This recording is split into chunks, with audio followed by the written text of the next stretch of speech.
Karen Armstrong est connue pour ses livres sur la religion comparée. Son travail se concentre surtout sur les points communs des religions, comme l'importance de la compassion et la règle d'or. En 2008, elle reçoit le TED Prize et avec ses 100 000 $ de récompense, elle crée la Charte de la compassion.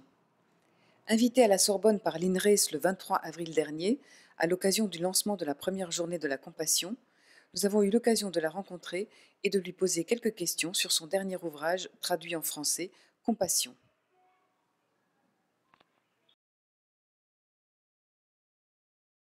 Well, compassion has very much fallen out of our lexicon in the modern world, and that's a kind of symptom of the trouble we have at the moment in our world. A lot of people seem to think it means feeling sorry for people. And indeed, when I gave a lecture on compassion in Holland a few years ago, in the Dutch translation of my newspaper, every time I mentioned the word compassion, they translated it pity. But compassion is much more than that, and that is summed up in the golden rule: never treat others as you would not like to be treated yourself.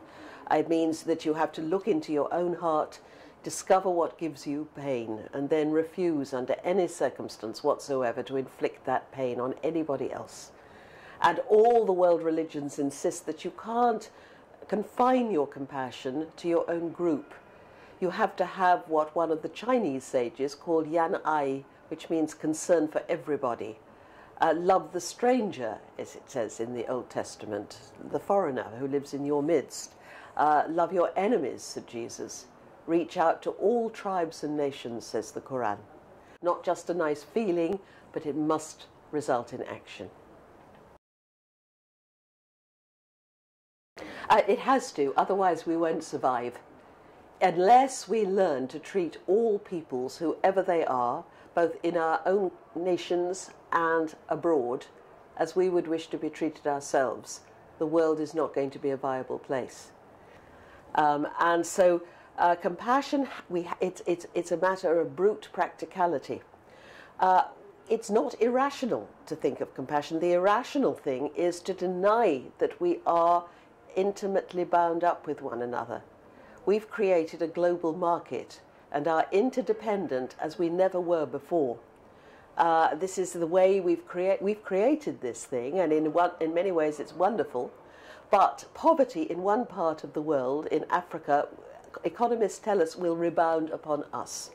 So we are interdependent. We have somehow to introduce compassion into the brute realities of our world. And since I created the Charter for Compassion, businessmen have come forward to help me because they realize it's the only way forward in the United States, the Middle East, and Pakistan. And one of the things we're doing is creating a network of cities of compassion, where the mayor affirms the Charter and the city decides to work practically to introduce the ethic of compassion in creatively, realistically, and practically into city living in 21st century. Start realizing how little you know. This is the age of information.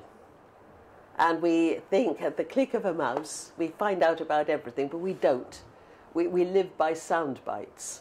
We have no understanding of the complexity of a situation. We have now to stop this insular look at ourselves as though, say, we in the West have the answer to everything. We clearly don't. Our policies aren't working. Our financial institutions are no longer working. We're in grave financial trouble. We'll probably soon be overtaken by China. And we have to accept that. We've already been through that in the UK. We used to be a world power. Now we're a poodle of the United States. And so we have to learn now that perhaps our time is over, and that while we achieved great and wonderful things, and we did, we also did harm. And that is now coming back to haunt us. I think the chauvinism we hear in the West very often, the disdain we often feel for other cultures, this is all very dangerous to us. Toleration is a dreadful word. The word, it comes from the Latin tollere, which means to bear something, to put up with something. Nobody wants to be tolerated. They want to be respected. And that means that we have to treat them with reverence, and we seek to establish ourselves all the time in our country, in our economy, politically. We must also seek to establish others. Not just because, it's a nice thing to do, but because if we don't do it, as economists tell us, we ourselves will suffer. It's the only way to live in our global world. It's not ambition, it's common sense. If we don't do it, we're not going to survive. One of the things that has impressed me since I created the Charter for Compassion is that the people who came forward to help me were not religious leaders, but businessmen. Businessmen are utterly practical. They don't see this as an unrealistic dream. They see it as good for business. Businessmen tell me that they looked into the abyss of 2008 and they saw what happens when greed and self-interest just get out of hand. The whole system collapses.